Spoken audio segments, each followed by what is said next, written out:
Please welcome her with a big round of applause. I am significantly shorter than Stephen, so pause for the mic to be adjusted. A very warm welcome to everyone here today, and thank you for joining us at today's World Climate Industry Expo Business Summit. I'd just like to start by expressing our sincere gratitude to the Ministry of Trade, Industry and Energy and the Korea Energy Agency for their support and the participation for this event. It's a real honor for me to be able to stand in front of this room of experts to speak about our actions on sustainability. And I am so grateful, actually, that the preceding speech by Mr. Stephen Dunbar-Johnson spoke about action, the need to have an action-based narrative, and the ability to focus on what we start as opposed to in addition to what we stop. That's some of what I hope to share with this audience today about the actions that Google has taken on this journey. When Google was founded more than 2 decades ago, it was founded against the mission to organize the world's information and make it universally accessible and useful to everyone. At the heart of that mission is also a goal to be able to provide all individuals with information that can help sustain our planet as well. And what you see on this slide are some of the milestones from the first 2 decades of our climate action. In 2007, we became the first major company to be carbon neutral for our operations. A decade later, in 2017, we've reached 10 consecutive years of carbon neutrality, and we became the first major company to match 100% of our annual electricity with renewable energy. In 2020, we issued $5.75 billion in sustainability bonds. At the time, this was the largest issuance in green bonds by any company at that point. Even though we have hit some of our RE100 goals, we have decided as a company that that is simply not enough. There are still backup diesel usage at our data center. We still need to make further progress in this regard. And as a result, one of the commitments that we have made is to aim to achieve net zero emissions across all of our operations and value chains by 2030. What this means for us, fundamentally, is that sustainability can no longer just be an additional work stream, or to Mr. Stephen Dunbar-Johnson's point, a set of checkboxes. Sustainability needs to be a value, a business value that cuts across all aspects of our businesses. And in our 3rd decade of climate action to realize a carbon-free future, our intent is to achieve this through 3 pillars. The first is we have to lead from inside our own house at Google. This includes looking at our data centers, defining carbon-free energy across our operations, building sustainable workplaces, and incorporating those practices as well into our devices and services. But there is a second half to this as well, which is even if we were able to do these practices within Google's own operations, we believe we can play an even bigger role sharing this technology, these measurable insights, to help others, like our partners, nonprofits, researchers, policymakers, to create action plans that help scale their own climate action proposals.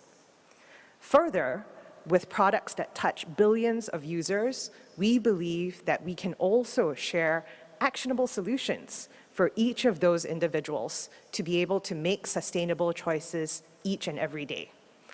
And I'm going to go through a few of those examples. At Google, we're working towards net zero emissions in 3 stages. The first is advancing carbon-free energy across our global operations. This includes, for example, testing battery-based backup solutions at our data centers. We are also reducing emissions within our value chain, working with suppliers to be able to look at ways to do that and monitor and track. We are also addressing residual carbon emissions within our other products as well. So these include investing in areas that we have technology in. This includes investing in other carbon and methane destruction and removal technologies as well. And within our data centers, we have expended significant efforts to figure out the best ways to squeeze the most out of every watt of power that we consume. Our efforts have paid off. On average, a Google data center is twice as energy efficient as a typical enterprise data center. Compared to 5 years ago, what we are seeing is that we now deliver around 5 times as much computing power with the same amount of electrical power. In terms of carbon-free energy, for 5 consecutive years, we have matched 100% of the electricity consumption of our global operations with renewable energy. And in sustainable workplaces, this particular image that looks like a circus tent is actually our new Bayview offices in Mountain View. The sections of the roof that look like tentage are actually interlocking dragon scale, what we call dragon scale solar panels that are able to capture solar energy 365 days of the year and adjustable to meet the angle of the sun. As a result, 40% of our new Bayview campus electricity comes from its solar panels, and the building itself produces more fresh water than it uses. Around this building, we have planted 15 acres of native habitat on our Bay Area campuses and restored and created this ecosystem. Beyond the hard numbers, I think there is an important point here. Sustainability can be attractive, sustainability can be innovative, and sustainability can make business sense. And a solar panel installation does not always have to look the same way. It can look exactly like our Bayview campus. And lastly, within our operations, one of the ways that we are sending a message that we stand behind sustainability as a business value is that in our devices, we make sure that the frames of our Pixel 7 series phones are now made of 100% recycled aluminum. And 100% of all of our shipments are carbon neutral since 2019. Once again, it's not about checking the box, but about making sure that sustainability is as core an element of business as any other goal that a business might set. And that is what ensures that we are able to embed it into every step of our operational process. But as I mentioned, that is only half of the story.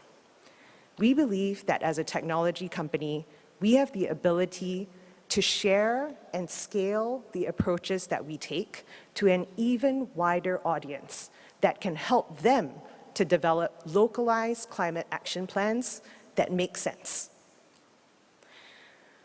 Our carbon neutral cloud services, whether someone is using Google at home or as part of an organization running Google Cloud or Google Workspace, all of the products in our cloud are carbon neutral. And this is mattering more to consumers today and businesses today than ever before. Our Environmental Insights Explorer is a service in which we are taking actionable insights from maps, insights such as building emissions, transportation emissions, rooftop solar potential, treetop canopy coverage, and allowing these to be estimated over a consistent geographical scale that covers today almost 42,000 cities in the world. The truth is, we can't manage what we cannot measure. And by actions like this, we are providing cities with a way to define the action plans that make sense for them and to measure and track progress and to achieve consensus from the community. This is one of the important ways that we believe technology can help scale and support the planet. A little closer to home, every time an individual makes a decision such as EV charging, you can look for EV charging stations on Google Maps. You can search for the number of plugs. You can see whether or not these are occupied. And each of these little actions on a daily basis allows a user to make a choice that's sustainable and also removes the barrier to making those sustainable choices. Once again, with eco-friendly routing on maps, we use algorithms to calculate the most fuel-saving way to get home. And this is another important point. Sustainability is not an add-on. It can be a part of your life, and a part of your life that helps you save fuel costs and that makes practical sense. When my team prepared this slide, I'm sure they did not realize that I was intending to purchase the 2023 Hyundai Ioniq 5. But now that I am, because of this feature, I can look to see if the number of emissions it has, how it performs relative to other cars. And once again, I have the power as an individual through this data to be able to make choices that are right for me and that are right for the planet. And lastly, for the many of you that have traveled into Busan, because of our lower carbon options on Google Flights, we're able to estimate the associated carbon emissions per seat for every flight. And I believe that when I took the flight over, I actually calculated this, and I picked the flight with negative 18% relative to the next flight. I felt slightly virtuous doing it, and that gave me confidence to make the purchase. So again, these are some of the simple ways in which technology can make this information available at the individual level to each and every person. And in their daily lives, allowing them to make those choices that make sustainability a value for them as well. But there is another even bigger impact way of using technology, which is to forecast the increasing number of climate crises that we're faced with. With flood forecasting, one of the things that we have done is being able to utilize historical rainfall data, elevation charts, topography details, current rainfall management, user alerts, and so on and so forth, to be able to give flood forecasting into at-risk communities over 80 countries in the world, and up to 7 days before the flooding occurs. This time window allows for a difference between life and death for some of the communities. And we've also been able to do a similar thing with wildfire detection, being able to project and predict boundaries of where wildfires might spread and being able to give alerts to those communities. But there is a very important point that I want to make out of these two examples. When we launched flood forecasting in countries like India and Bangladesh, we did not just put out the technology and expect everyone to individually access it. We also worked with a large community of local institutions, offline volunteers, individuals, research scientists, and individuals who were able to help us tell the stories on the ground and make sense of what the data was in a way that made sense for that local community. Our research estimates that when we did that, communities with a local volunteer were 50% more likely to be able to take advantage of that alert and to move in time.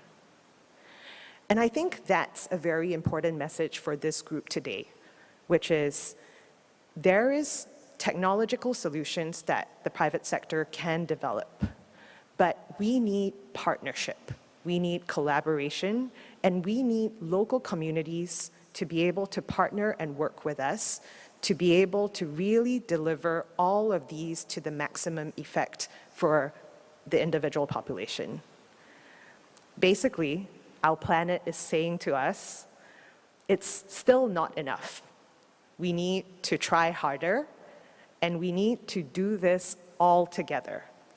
And so, as Google, I would like to invite all of you to partner with us in this journey to get to our common goals of carbon-free in 2030. Thank you so much.